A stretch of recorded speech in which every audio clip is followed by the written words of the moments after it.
Fast moving consumer goods यानी कि FMCG. दोस्तों एफएमसीजी कंपनीज वो कंपनीज होती है जो आपकी रोजमर्रा की जिंदगी में यूज हो रहे प्रोडक्ट्स को बनाकर आपको सेल करती हैं। इसमें कुछ कंपनीज के नाम आप जानते होंगे जैसे कि हिंदुस्तान यूनिलीवर, आईटीसी और नेस्ले इंडिया। अपडेट के मुताबिक ये कुछ ऐसी कंपनीज हैं जिन्होंने हाल फिलहाल में Q2 ऑफ फाइनेंशियल ईयर 2025 के रिजल्ट्स में ज्यादा बढ़त नहीं दिखाई है, या फिर इनके जो प्रॉफिट्स हैं उनमें ईयर ऑन ईयर बेसिस या फिर क्वार्टर ऑन क्वार्टर बेसिस पे गिरावट दर्ज की जा रही है। यहाँ पर यह बात भी कही गई कि शायद इंडिया का मिडिल क्लास सिकुड़ रहा है। जी हाँ, यहाँ पर यह बातें भी आम हो रही हैं कि इंडिया के मिडिल क्लास का कंज्यूमिंग पैटर्न बदल रहा है। लेकिन अचानक से ऐसा क्या हुआ जो अब इस तरह की बातें कही जा रही हैं? एक वक्त था जब कहा जाता था कि सारी ग्रोथ दुनिया भर की सबसे ज्यादा इंडिया में ही होने वाली है, और कंज्यूमर गुड्स के मामले में तो इंडिया एक बेहतरीन देश है क्योंकि यहाँ पर एक ग्रोइंग मिडिल क्लास पॉपुलेशन रहती है। लेकिन ऐसा क्या हो रहा है जो एफएमसीजी गुड्स की जो डिमांड है वो मार्केट में स्टैग्नेट हो चुकी है या फिर कहीं कहीं तो गिर भी चुकी है? इसके पीछे क्या बड़े रीजंस हो सकते हैं, जानने की कोशिश करते हैं। दोस्तों इस वीडियो के ऑफिशियल स्पॉन्सर्स हैं ई-स्कॉलर्स। ई-स्कॉलर्स एक ऑनलाइन लर्निंग प्लेटफॉर्म है जो आपको skill based learning courses provide करती है। दोस्तों आज की इस दुनिया में चैट जीपीटी, कैनवा और पब्लिक स्पीकिंग जैसे कोर्सेज की डिमांड बहुत ज्यादा है। बहुत सारे लोग तो ये भी कहते हैं कि डिग्री से ज्यादा स्किल्स इंपॉर्टेंट हो गए हैं। इसीलिए अगर आप एक स्टूडेंट हैं, एम्प्लॉय हैं या फिर कोई बिजनेस ओनर है, इन तरह की स्किल्स को सीख कर आप अपनी लाइफ को अपग्रेड कर सकते हैं। इसके लिए escholars.in आपको ऐसे ही skill based courses affordable prices में मुहैया करवाती है। अगर आपको इन कोर्सेज को अवेल करना है तो www.escholars.in को विजिट कर सकते हैं, जिसका लिंक हमने ऑलरेडी डिस्क्रिप्शन में दिया हुआ है। वहां जाकर आप इन्हें एक्सेस कर सकते हैं। बढ़ते हैं वीडियो में आगे। दोस्तों एफएमसीजी कंपनीज के घट रहे फाइनेंशियल्स के पीछे का क्या कारण है, उसे जानने से पहले आपको ये जानने की जरूरत है कि एफएमसीजी कंपनीज होती क्या है। फास्ट मूविंग कंज्यूमर गुड्स, जैसे कि नाम से कहा जाता है कि ये वो कंपनीज हैं जो आपको ऐसे गुड्स प्रोवाइड करती हैं जो फास्ट आपके पास पहुंच जाते हैं, उसे आप कंज्यूम कर लेते हैं या फिर तो वो पेरिश हो जाते हैं, यानी कि आपको उसे खत्म करना है, यूज करना है, इस्तेमाल करना है। अगर आप ऐसा नहीं करते तो वो पूरी तरह से पेरिश हो जाएगा, बेकार हो जाएगा। एग्जाम्पल के तौर पे आप साबुन, मंजन, तेल ये सब यूज करते हैं, अगर आप इसे एक तय सीमा पर यूज नहीं कर पाते तो वो एक्सपायर हो जाता है, फिर वो यूज करने के लायक नहीं रह जाता। और एफएमसीजी कंपनीज यही प्रोडक्ट्स आपको दिन प्रतिदिन में मुहैया करवाती हैं। चाहे तो आप लोकल किराना स्टोर पे जाके ले सकते हैं या फिर ऑनलाइन किसी रिटेल स्टोर से ऑर्डर कर सकते हैं। और माना यह जा रहा है कि अब तक इंडिया के अंदर एफएमसीजी कंपनीज का जो मार्केट है वो काफी स्टेबली बढ़ा है। रिटर्न ऑन कैपिटल इन्वेस्टेड की बात करें तो ये 20% के करीब रहा है, यानी कि ₹1 लगाने पर उस पर 20% की बढ़त आपको देखने को मिलती है। साथ ही में अगर हम बात करें कि इंडिया में इसका फ्यूचर क्या है, तो अब तक कहा जाता रहा है कि इंडिया में एफएमसीजी कंपनीज का बहुत बड़ा फ्यूचर है, क्योंकि इंडिया के अंदर एक कंज्यूमर गुड्स वाली मार्केट है, यानी कि इंडिया की जो ऑडियंस है वो बहुत ज्यादा कंज्यूम करना चाहती है। इंडिया के जो कस्टमर्स हैं वो बहुत ज्यादा वाइड स्प्रेड है, चाहे आप देहात में ले लें, चाहे आप अर्बन एरियाज में ले लें, हर कोई कंज्यूम करना चाहता है। आप अगर जिंदगी में जी रहे हैं, चाहे रिसेशन हो चाहे जो हो, जो बेसिक सुविधाएं आप लेते हैं जैसे कि साबुन की, तेल की, मंजन की, ये कभी भी खत्म नहीं होने वाली।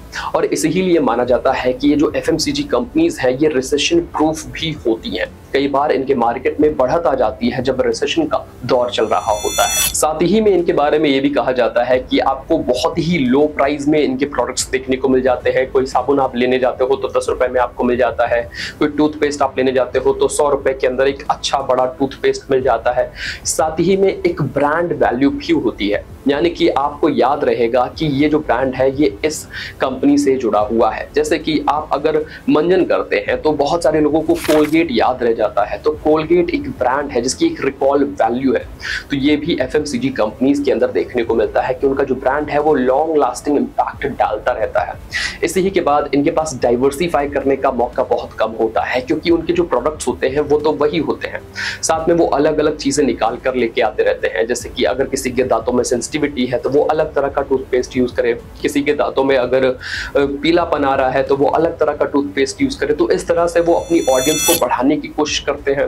जैसे कि एक परिवार के अंदर एक छोटा सा बच्चा है तो उसके लिए एक छोटा बेबी टूथपेस्ट लेकर आ जाएंगे, या फिर अडल्ट्स हैं तो उनके लिए एक अलग बड़ा टूथपेस्ट लेकर आ जाएंगे। लेकिन हाल फिलहाल में देखा जा रहा है कि इंडियन मार्केट के अंदर ये जो डाइवर्सिफिकेशन है ये ज्यादा काम नहीं कर पा रहा है। इसके पीछे कुछ बड़े रीजंस भी बताए जा रहे हैं। पहला बड़ा रीजन तो ये है कि थोक महंगाई बढ़ गई है, यानी कि एफएमसीजी कंपनीज जिन रॉ मटेरियल से ये अपना सामान बनाती हैं उसके प्राइस में ज्यादा बढ़त आ चुकी है। इस वजह से उनके जो प्रोडक्ट्स हैं उनकी प्रोडक्टिविटी भी कम हो चुकी है। जैसे कि पहले वो 10 ग्राम का कोई प्रोडक्ट देते थे तो उसको कम करके 8 ग्राम का कर दिया है, क्योंकि उनके पास रॉ मटेरियल महंगा आ रहा है। लेकिन वो अचानक से अपने प्राइसेस नहीं बढ़ा सकते, क्योंकि उन्हें पता है कि उनकी जो ऑडियंस है, उनकी जो कस्टमर्स है वो बहुत ज्यादा प्राइस सेंसिटिव है, क्योंकि अगर वो 2 रुपए भी बढ़ा देते हैं तो उनका कस्टमर शिफ्ट हो जाता है।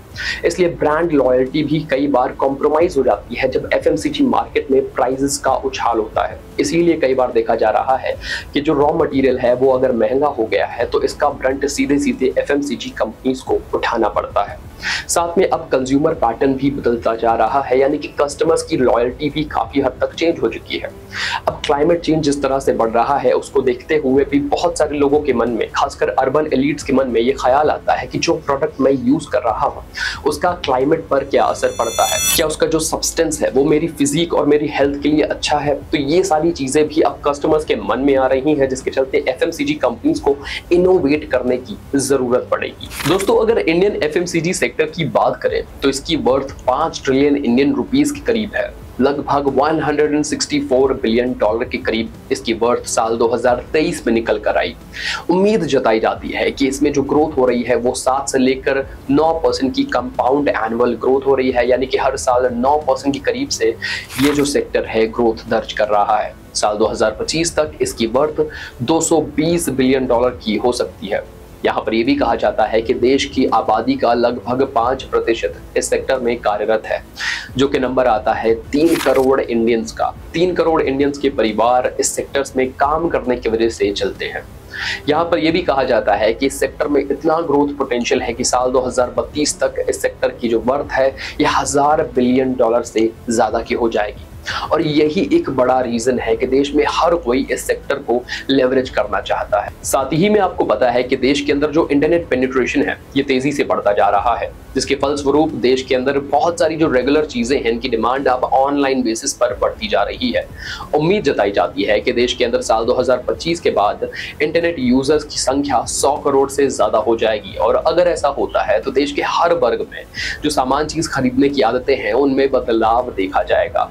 और एफएमसीजी सेक्टर में अभी से बहुत बड़े बदलाव देखे जाने लगे हैं कि ज्यादातर जो परचेजेस हैं वो अब अर्बन एलीट की तरफ से आती हैं, और वो जो अर्बन एलीट है वो ऑनलाइन बेसिस से अपने सामान को ऑर्डर करते हैं, उन्हें अवेल करते हैं।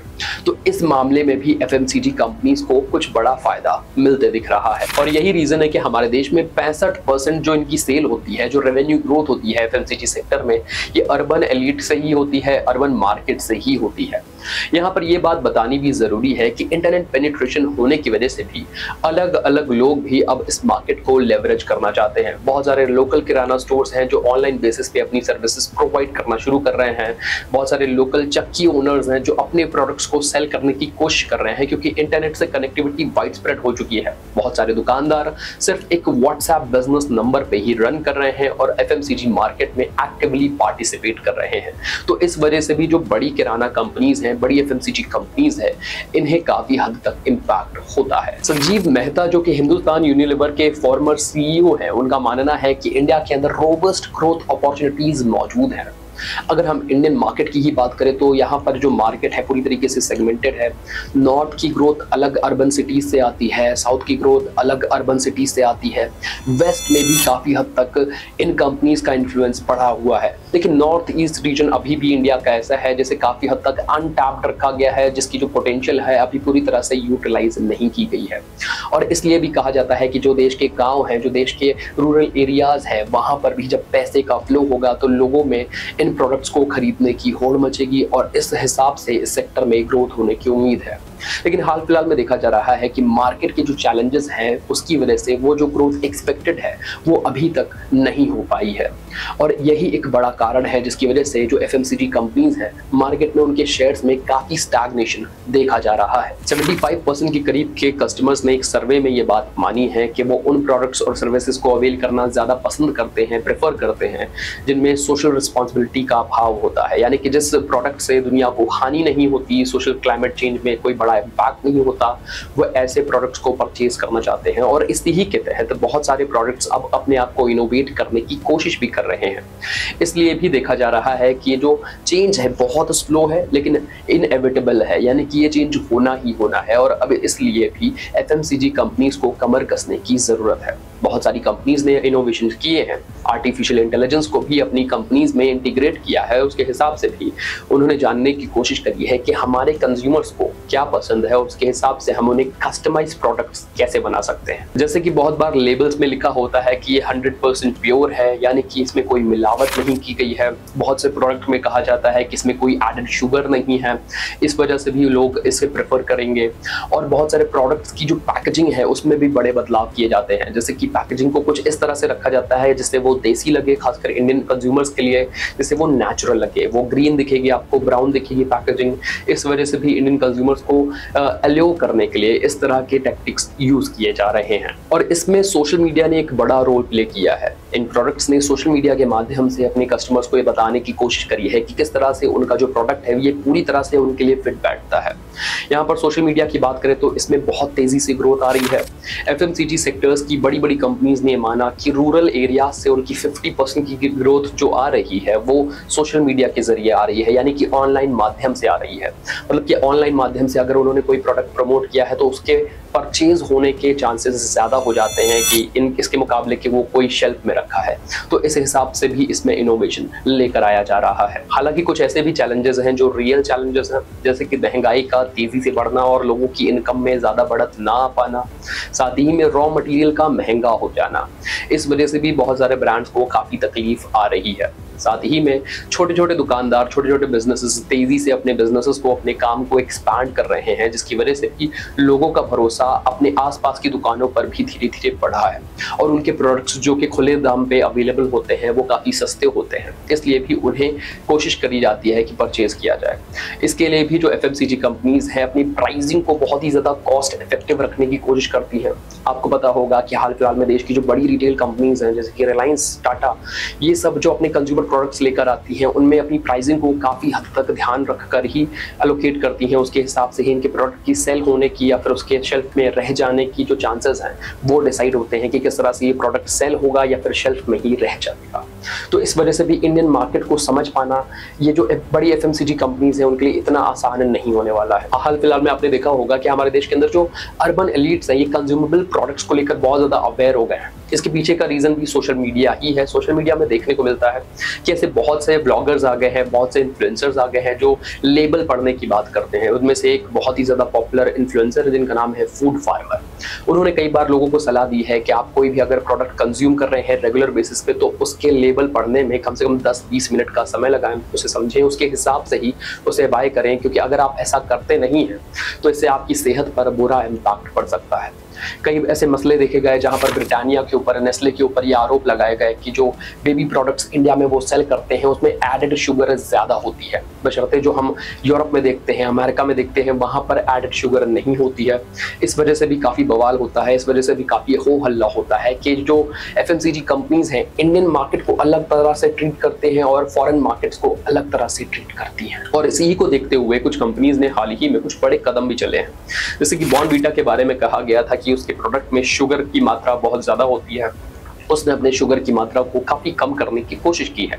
और ऐसे बहुत सारे एग्जांपल्स अवेलेबल हैं जो कंपनीज बहुत ज्यादा हाईलाइट में आ गई कि इनके प्रोडक्ट में ये चीज ज्यादा है जो कि हार्मफुल है, उन्होंने उसमें बदलाव लाने की कोशिश करी। और शायद यही एक वे फॉरवर्ड हो सकता है कि कंपनीज को कंज्यूमर की डिमांड के हिसाब से अपने प्रोडक्ट को डिजाइन करना पड़ेगा।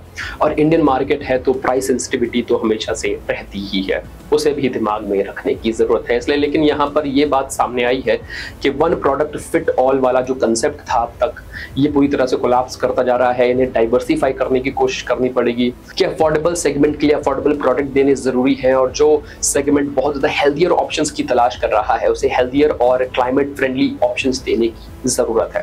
दोस्तों, आपको क्या लगता है इंडियन एफएमसीजी मार्केट के फ्यूचर के बारे में? अपनी राय कमेंट में जरूर बताएं। वीडियो पसंद आया हो, एनालिसिस अच्छी लगी हो तो इसे लाइक करते हैं, ज्यादा से ज्यादा लोगों तक शेयर जरूर करें। मिलेंगे अगले वीडियो में, तब तक के लिए शुक्रिया, गुड बाय, टाटा, जय श्री श्याम।